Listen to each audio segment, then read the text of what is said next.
Alors bonjour, c'est Rachid d'Agora TV. On est actuellement quelque part dans une ferme. C'est la base du plateau des Glières, le fameux plateau des Glières qui est chanté par nos amis de la République française où effectivement toute la résistance de Savoie s'est concentrée ici. Et il y a d'autres lieux, soit dans le Chablais, donc plus au nord, soit en Maurienne, plus au sud, la Maurienne qui a beaucoup souffert des flux et reflux des nazis, jusqu'en avril-mai 1945.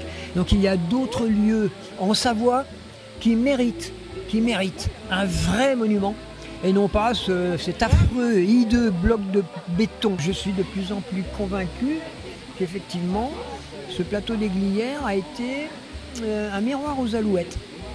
Déjà pour essayer de motiver les anglo-américains à venir faire des parachutages, motiver les Américains à déclencher ce fameux débarquement de Normandie. Donc Stéphane Espic qui est devant notre caméra avec des prises de guerre, hein, c'est ça?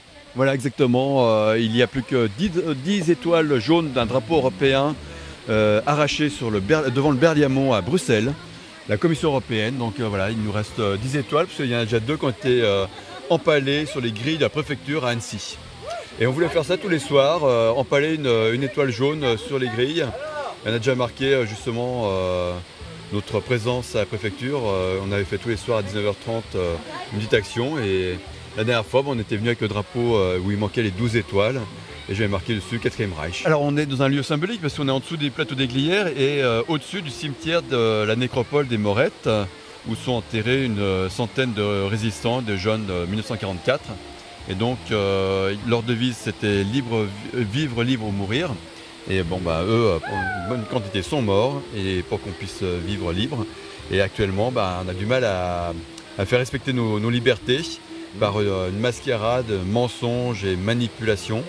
Et donc on va aller devant cette stèle, vivre libre ou mourir.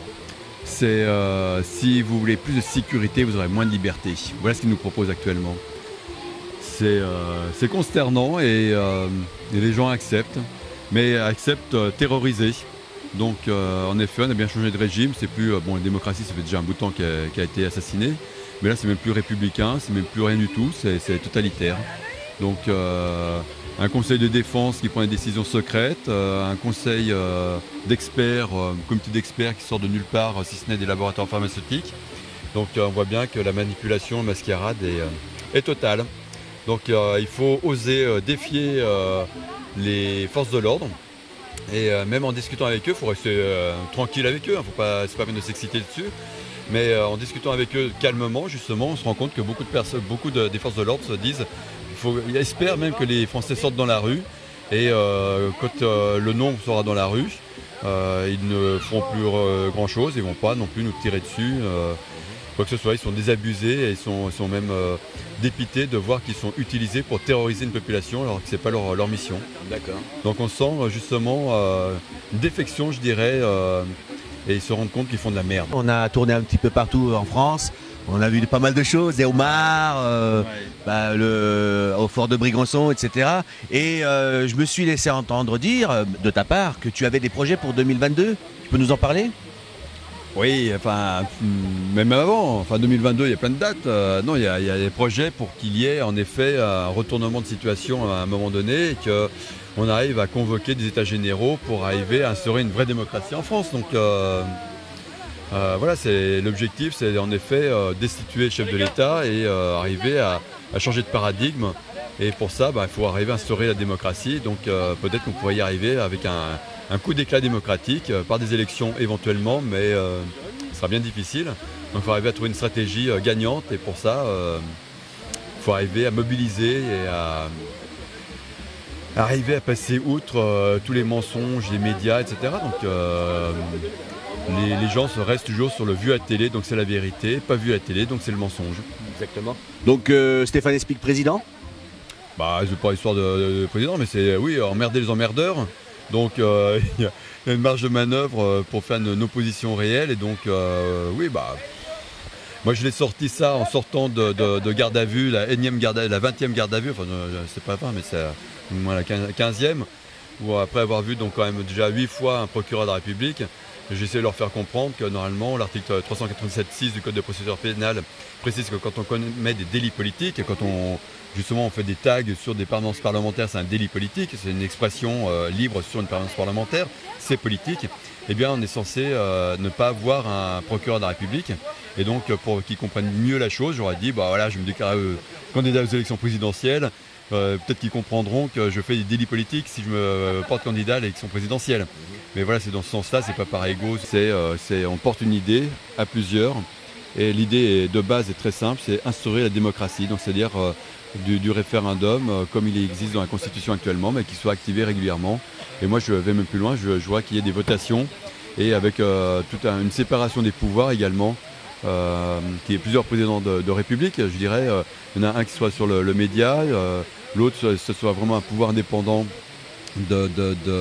au niveau judiciaire, que le Parlement ne soit pas soumis à l'exécutif. Enfin, c'est toutes des choses à revoir au niveau de la Constitution pour vraiment séparer le pouvoir, pour avoir des réels contre-pouvoirs et arriver à instaurer une vraie démocratie avec entériner donc des décisions politiques par référendum. Donc oui, 20 gardes à vue, 20 auditions libres, mais contraintes quand même. Les auditions libres, elles sont souvent contraintes, on ne peut pas sortir comme ça. Une trentaine de PV pour manifestations interdites, alors que je n'étais même pas en manifestation, mais c'était en zone interdite sur les Champs-Élysées, par exemple. Enfin, donc oui, et tout ça, je conteste. Je n'étais pas en manifestation, je passais en Vélib, et donc ils m'avaient arrêté. J'avais contesté les amendes, donc à 2 niveaux, et là donc je suis invité à me prononcer au tribunal le 7 décembre à Paris, au tribunal de police, pour contester cette amende. Et donc il faut contester toutes les amendes, il faut refuser toutes les condamnations. Je suis en appel dans 4 procès, je suis même en cassation. Et lundi, je vais remonter à Paris pour essayer de déposer le mémoire en cassation par rapport à un contrôle judiciaire abusif. Ils font des procédures abusives, c'est de la liberté d'expression, il n'y a pas de dégradation réelle. Ils m'envoient en procès, et bien moi je contre-attaque et je sur-attaque, c'est-à-dire qu'ils m'envoient en correctionnel, et bien moi je vais faire appel, je vais faire cassation, je ne laisse rien passer. L'objectif c'est d'arriver jusqu'à la Cour européenne des droits de l'homme, qui peut-être, éventuellement, par une juridiction donc supranationale, arrive à faire condamner la France quand même assez régulièrement. La base du droit fondamental, nous sommes en résistance à l'oppression, donc il faut arriver à le clamer haut et fort jusqu'à la juridiction supranationale. Nous sommes en résistance à l'oppression, c'est l'article 2 des droits de l'homme. Donc toute association politique a pour objectif donc, de soutenir les droits fondamentaux inaliénables de l'homme, c'est-à-dire la liberté, la sécurité, la propriété et la résistance à l'oppression. Parmi toutes tes affaires, il y en a quand même une qui sort du lot. On était ensemble dans le Midi. Je m'en souviens, c'était épique, hein, Stéphane? Ah oui. Ah oui. Et donc une audition libre à 14h, au port des Mimosas exactement. C'est pas passé au journal de 20h, hein, donc... Mais l'AFP était là, si jamais j'avais été enfoncé par le tribunal, ils auraient fait quelque chose, mais comme en fait avec mon avocat Juan Branco, donc on a soulevé des problèmes de nullité, donc la procédure s'est arrêtée. Pour moi c'est un peu en queue de poisson, c'est pas ce que je voulais faire, moi je voulais plutôt aller sur le fond par rapport à ce que j'avais fait comme exaction, c'est-à-dire liberté d'expression sur la queue de mon homard qui pataugeait au large de Brégançon, au large du fort, et il y a une petite armada, on avait quand même 5 homards, symbole donc des nouveaux privilèges que s'attribuent les élites de notre monde actuel. Des choses un petit peu grivoises sur Brigitte Macron, mais c'était justement sur les abus de pouvoir de cette dame. Donc je me retrouvais avec mon homard en train de patauger en face du fort de Brégançon, une petite vidéo, des lives comme d'habitude. 50 000 vues, c'est pas non plus énorme, mais voilà, ça fait un joli procès marrant, en bouffonnerie, procès en bouffonnerie le 30 septembre à Toulon, suite à mes petites exactions du fort de Brégançon. C'est de la bouffonnerie. On avait un personnage avec nous qu'on se souvient très bien, qui travaillait pour ID News et que tu as bien côtoyé aussi. Tu peux nous en parler? Du Samy? Oui, Samy. Ah, j'ai le sourire. Ouais, mais ça reste de la bouffonnerie tout ça. Même, oui, c'est quand même assez pitoyable de voir que des personnes vont télécommander d'autres personnes pour infiltrer et ensuite essayer de faire des papiers sur et sortir des mensonges, des bêtises. il n'y a rien à découvrir. Justement, quand je fais mes provocations, je filme, je suis en direct, je cache rien. Et moi, je dis, je revendique tout ce que je fais. Donc, je vais revendiquer même au procès. S'ils étaient un peu plus intelligents, ils ne feraient rien, ils nous ignoreraient. Mais ils ne veulent pas nous ignorer parce qu'ils ne veulent pas qu'on puisse faire boule de neige. Et donc, ils ont besoin de terroriser les gens, de les salir. Et donc, en effet, on doit peut-être être sur le bon chemin pour qu'ils s'intéressent autant à nous, pour essayer autant de nous infiltrer, de nous polluer. Si on ne leur faisait pas peur, peut-être qu'ils nous laisseraient dans notre coin, à tourner dans notre coin. Alors que là, ils nous infiltrent, ils nous font des procédures. Donc, pour moi, ça m'encourage. Plus on me tape dessus, tant que je ne suis pas mort, ça renforce. Parce que ça nous fait quand même de la publicité. C'est ce qu'on allait dire. Voilà, ça nous a fait de la publicité. Et aujourd'hui, Agora TV est à 40 400 abonnés de notre chaîne.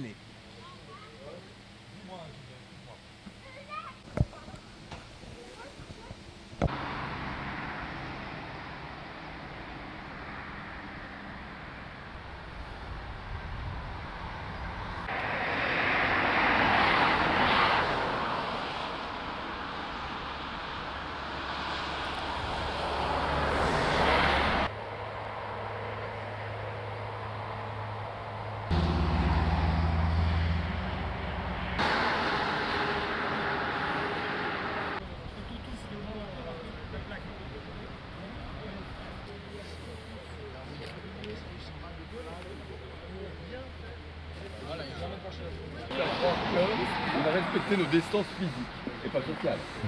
Parce que nous sommes pas du centre social.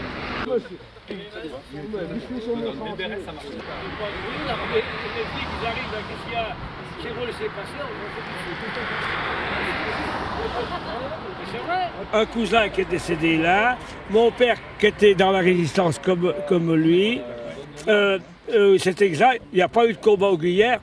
Ils ont été même massacrés plutôt par les miliciens que par les Allemands. Vivre libre ou mourir, en effet il y a une monstrueuse gabegie, mascarade, manipulation et mensonge par rapport au Covid. Mourir, le risque en effet est beaucoup plus présent pour les personnes âgées, mais quand on voit dans les statistiques qui meurent réellement du Covid, c'est pas une pandémie, c'est simplement une grippe, une mauvaise grippe. On prend le risque de mourir, très faible risque, et donc on préfère vivre libre. Et donc c'est important de se retrouver ici, parce que cette devise, donc il faut s'approprier, et il ne faut pas avoir peur.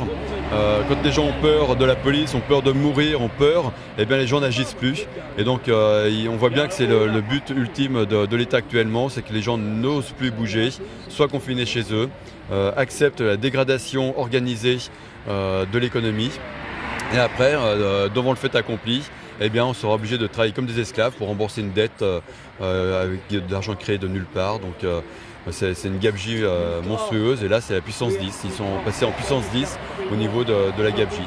Donc c'est important de se retrouver sur ce lieu, entre justement le plateau des Glières et ce cimetière, avec cette devise. On n'a pas besoin d'avoir de pancarte avec nous. C'est très concis, vivre libre ou mourir. Je viens de la province voisine, donc qui est le nord de la Savoie, et je connais de longue date des résistants qui sont nonagénaires actuellement et qui peuvent nous témoigner directement de cette époque. Quand on leur parle des Glières, ils nous répondent « mais les Glières, il y a eu beaucoup de musique ». Alors que par contre, dans le Chablais, une seule ferme a accueilli 400 résistants sans qu'il n'y ait jamais eu de débarquement ni de milices ni de l'armée allemande. Et c'est bien du Chablais qu'est partie toute la résistance qui a libéré l'intégralité de la Savoie jusqu'à Saint-Jean-de-Maurienne le 2 septembre. Donc c'est dans le Chablais, c'est aussi en Maurienne qu'il pourrait y avoir des monuments. L'accueil d'un président de temps en temps, comme on l'entend dire assez souvent, c'est juste de la gloriole française pour essayer de se dorer le blason, alors que la France, la République française, a été une puissance perdante par opposition à la Savoie qui a gagné, qui s'est libérée toute seule. La capitale de la Savoie, Chambéry, s'est libérée le 22 août, alors que De Gaulle n'est arrivé qu'une semaine plus tard à Paris. Les Glières, dans tout le respect que nous devons aux combattants qui sont tombés autour du plateau dans des escarmouches, pas forcément face aux Allemands, mais plutôt face à la milice, mais pour redonner sa place aux autres résistances de la Savoie. Il n'y a pas eu que les Glières, et il n'y a quasiment pas eu les Glières au sens du plateau lui-même. Il y avait beaucoup trop de neige pour faire de la résistance là-haut. C'est matériellement impossible. Réfléchissons un peu. Et Pétain a été sommé par Hitler en 1943 de mettre fin à cette résistance. Donc il a formé les milices et il a développé ces milices. Et ces milices se déplaçaient par plusieurs centaines d'hommes quand il s'agissait de faire des coups de main. On en a vu un qui est resté célèbre dans le Chablais où 300 miliciens ont attaqué 12 résistants. Et 5 résistants ont survécu quand même. C'est quelque chose qui a été monstrueux et monstrueux de la part de l'État français. C'est bien l'État français qui est responsable de tout ça, qui en a fait plus que ce que demandaient les nazis.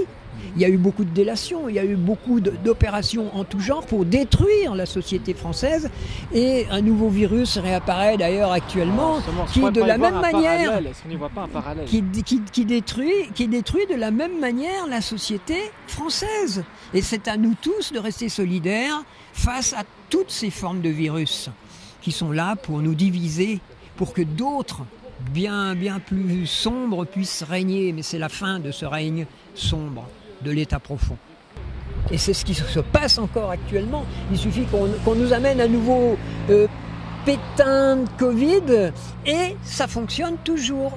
On ravive les fractures. Vichy, maintenant, eh bien, ce sont les masques, c'est-à-dire un rituel satanique que beaucoup trop de gens s'administrent automatiquement et qu'on aimerait convaincre d'arrêter de s'empoisonner, parce que les masques sont souvent intoxiqués eux-mêmes. Ils contiennent des champignons saprophytes, ils contiennent des cochonneries qui rendent beaucoup plus malades que lorsqu'on n'en porte pas. Alors la Savoie souveraine, c'est un cas qui est unique au monde, c'est un État millénaire où la France squatte. Et lorsque des Savoisiens manifestent, et avec leurs documents d'identité, parce que nous avons des documents d'identité qui sont parfaitement légaux et respectés par toutes les autorités, eh bien, lorsque nous allons devant des autorités, on ne peut rien contre nous. Nous sommes légitimes. Alors que les institutions françaises ne sont pas légitimes ici. Il faut bien arriver à se mettre ça dans la tête.